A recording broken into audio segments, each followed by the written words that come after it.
সুপ্রভাত সকলকে। তোমরা সবাই কেমন আছো? হ্যাঁ, আমিও খুব ভালো আছি। জায়গায় বসো। দেখো তো, আজকে আমি নতুন করে কোন পোশাকটা পরে এসেছি। কি বললে? হ্যাঁ, ঠিক বলেছো। আজকে আমি সোয়েটার পরে এসেছি। তোমরা তো অনেকেই পরে এসেছো সোয়েটার। আজ কেন সোয়েটার পরে এসেছো তোমরা? ঠান্ডার হাত থেকে বাঁচার জন্য, তাই তো? একদম ঠিক বলে। শীতকালে আমরা সোয়েটার পরি ঠান্ডার হাত থেকে বাঁচার জন্য। আর গরমকালে তাহলে কি পরি? গরম কম হওয়ার জন্য কি পরি? হ্যাঁ, তুমি বলো। একদম ঠিক বলেছো, বসো। ও কি বললো? সুতির হালকা পোশাক পর। তাহলে দেখো, বাইরের পরিবেশ বদলের সাথে সাথে মানে আবহাওয়া বদলের সাথে সাথে আমাদের পোশাক কেমন বদলে যায়। তাহলে এসো আজ আমরা জানি ঋতু বদলের সাথে সাথে আমাদের পোশাক কিভাবে বদলে যায়। ঋতু বদল, পোশাক বদল।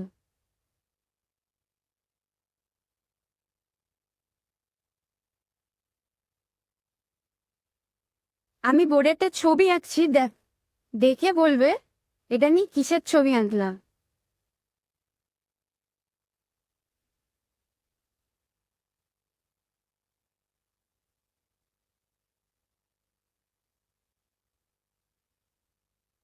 সব আঁকবো কি করে? এটা কি বলো তো? বোঝার চেষ্টা করো, এটা কি? কি বললে? হ্যাঁ, এটা হচ্ছে সোয়েটার। আর এটা কি? এটা হচ্ছে টুপি। সোয়েটার, টুপি, মাফলার কোন সময় পরি আমরা? শীতকালে পরি, তাই তো? শীতকালে আমরা সোয়েটার, টুপি, মাফলার আর কি দিই? শীত থেকে বাঁচার জন্য আর কি দিই আমরা গায়ে? চাদর। ঠিক বলেছো। পাশের জনের বন্ধুর সোয়েটারটা দেখে বলো তো ওটা কি দিয়ে তৈরি? হ্যাঁ, কি বলছো? উল দিয়ে? একদম ঠিক বলেছো, বসো। উল দিয়ে।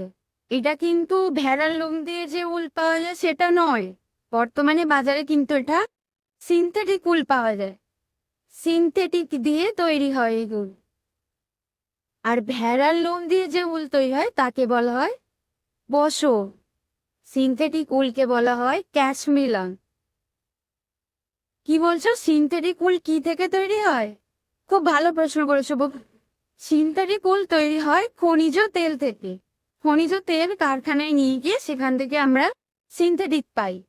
এবার এটা দেখে বলো তো এটা কি আঁকছি। দেখো, একটা টুপি মতো আছে।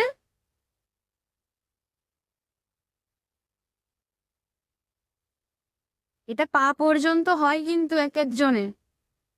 আবার এক একজনের প্যান্ট শার্টের মতো হয়। কি বলছো, এটা কি? হ্যাঁ, একদম ঠিক বলেছ। এটা হচ্ছে বর্ষাতি বা রেইনকোট, আমরা যেটাকে বলি রেইনকোট। এটা আমরা কোন সময় পরি? এটা আমরা বর্ষাকালে পরি, তাই তো? যখন বৃষ্টি হয় তখন আমরা রেইনকোট পরি। কিসের জন্য রেইনকোটটা পরি? হ্যাঁ, তুমি বলো।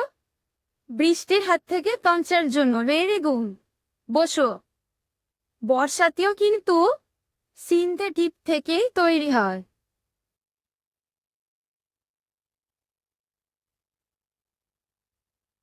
বর্ষাতিও সিনথেটিক থেকে তৈরি হয়। আর বর্ষাতি কখন পরি আমরা? বর্ষাকালে। বর্ষাকালে আর কি কি ধরনের পোশাক পরি কেউ বলতে পারবে? হ্যাঁ, তুমি বলো, ফার্স্ট বেঞ্চ থেকে তুমি বলো। বর্ষাকালে আমরা সিনথেটিকের পোশাক পরি, হ্যাঁ। আমরা বর্ষাকালে সিনথেটিকের পোশাক পরি। কেন পরি কেউ জানো? হ্যাঁ হ্যাঁ, তুমি বলো। বাহ, ভেরি গুড। ও কি বললো? বর্ষাকালে সিনথেটিকের পোশাক পরি যাতে বৃষ্টিতে ভিজে যাওয়ার পরে তাড়াতাড়ি শুকিয়ে যায়। তারপরে এটা দেখো, এই দিকের ছবিটা দেখো ভালো করে। এটা কি আঁকলাম? কি বলছো, গেঞ্জি? হ্যাঁ, খুব ভালো। এছাড়া আরেক ধরনেরও পোশাক পরি। এইরকম হালকা পোশাক আমরা কোন সময় পরি বলতে পারবে কেউ? এইরকম হালকা পোশাক গ্রীষ্মকালে পরি। ভেরি গুড, বসো।